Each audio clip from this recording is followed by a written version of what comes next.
This video was brought to you by GiveWell. When we did our last video on Syria a few days ago, the big question was whether or not the rebels would be able to recapture Aleppo. A week or so later, and things have gone better for the rebels than anyone could have expected. Having captured Aleppo in basically 24 hours, they've now moved south towards Damascus. And the big question now is whether Assad can even hold on to power. So in this video, we're going to take another look at the most recent developments in Syria, and what might happen next. Before we start, if you haven't already, please consider subscribing and ringing the bell to stay in the loop and be notified when we release new videos. So, let's just start with a quick recap of what's happened over the past few days.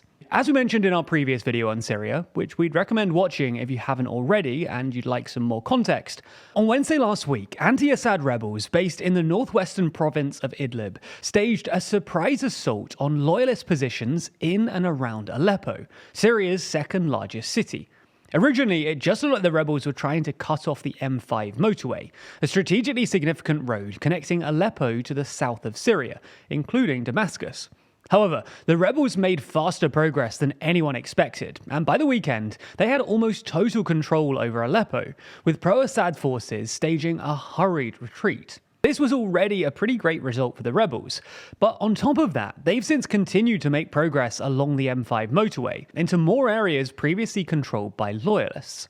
As of Monday evening, the rebels have apparently made it as far as the northern outskirts of Hama, which has a population of about 1 million people and lies roughly between Aleppo and Damascus. The total collapse of Assad's forces is largely down to the fact that Assad's main supporters, namely Iran, Hezbollah and Russia, are all in a way preoccupied. Iran is obviously focused on the potential conflict with Israel. Hezbollah has been decapitated by Israel and was until recently focused on fighting the IDF in southern Lebanon. And Russia is obviously preoccupied with Ukraine.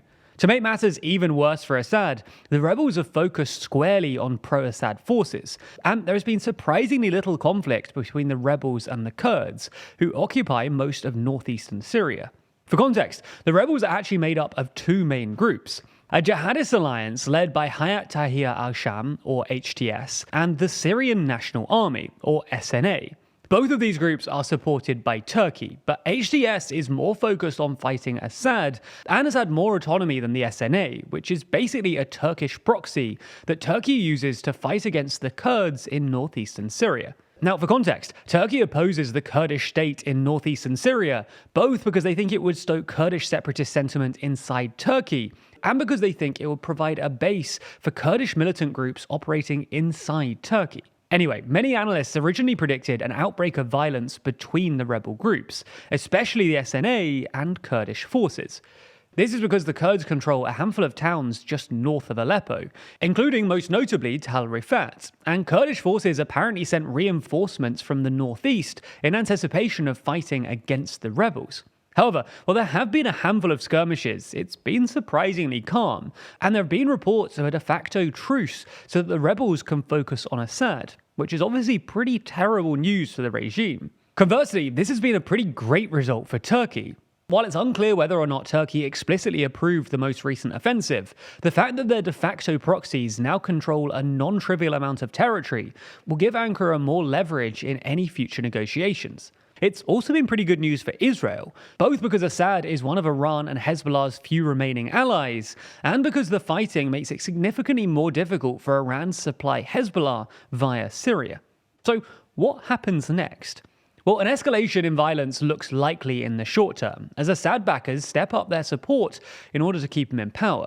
Russia has already carried out airstrikes against rebel positions, and there have been reports of Iran-backed militias crossing into Syria from Iraq, although these militias have been targeted by Kurdish and American forces. In the medium term, though, there are three possible outcomes. In the rebels' best-case scenario, they reach Damascus and topple Assad. While some of our viewers might find that outcome satisfying, this would probably lead to another period of prolonged instability and violence in Syria. After all, it's worth keeping in mind that the HTS are a jihadist group, whose leader used to head up the al-Nusra Front, an al-Qaeda offshoot. While Turkey would probably try and rein in HTS and its affiliates, this would be difficult if Assad was ousted, not least because it would probably lead to a temporary resurgence of ISIS. In the rebels' worst-case scenario, though, Assad's coming counteroffensive, supported by Russia and Iran, pushes the rebels out of Aleppo and back to Idlib. This would take Syria back to where it was before the recent offensive, with Assad in control of most of the country and reintegrating into the international community. Although Assad's forces would be unlikely to respect the ceasefire negotiated between Russia and Turkey in 2020 that guaranteed a degree of peace between the rebels and loyalists. In this case, Assad will continue to put pressure on the rebels, with the hope of eventually regaining total control over Syria. However, the most likely outcome is some sort of middle ground. The rebels continue to hold Aleppo and make some more progress south, but Assad holds on to Damascus and much of southern Syria. In this case, there would probably have to be negotiations, given that Syria's territory would be relatively evenly split between three parties: Assad in the south, the Turkish-backed rebels in the northwest, and the Kurds in the northeast. This is something that Russia has already signalled openness to, with Russia's deputy foreign minister refusing to rule out negotiations between Turkey and Iran, presumably because the Kremlin doesn't want to redirect significant forces from Ukraine to Syria.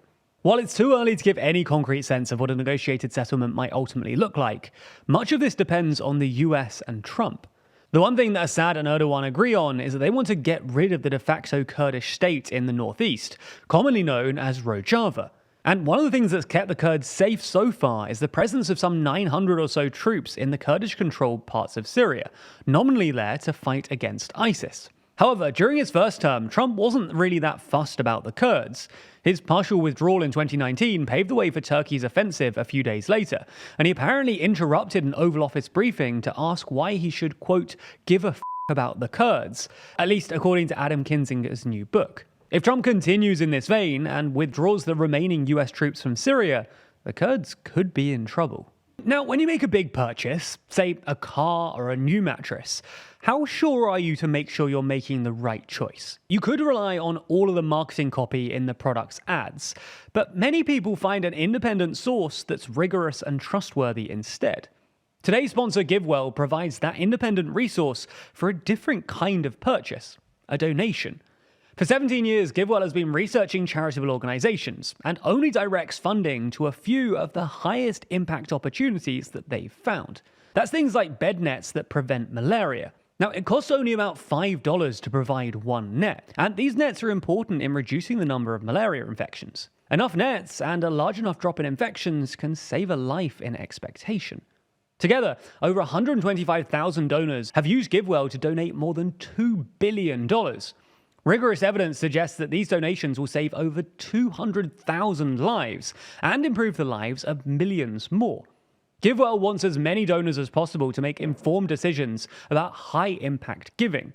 You can find all of their research and recommendations on their site for free. You can also make tax-deductible donations to their recommended funds and charities, and GiveWell doesn't take a cut. I particularly like GiveWell because it ensures that your money is doing a lot to help those who are most in need. Here at TLDR, we're big believers in doing research and finding out what's really going on, and that's exactly the approach that GiveWell takes to charities. If you've never donated to GiveWell's recommended charities before, you can have your donation matched up to $100,000 before the end of the year, or as long as the matching fund lasts. So to claim your match, go to givewell.org and pick YouTube, and enter TLDR News at checkout. Doing that makes sure that they know you heard about GiveWell from us and ensures that your donation gets matched. Again, that's givewell.org to donate or find out more.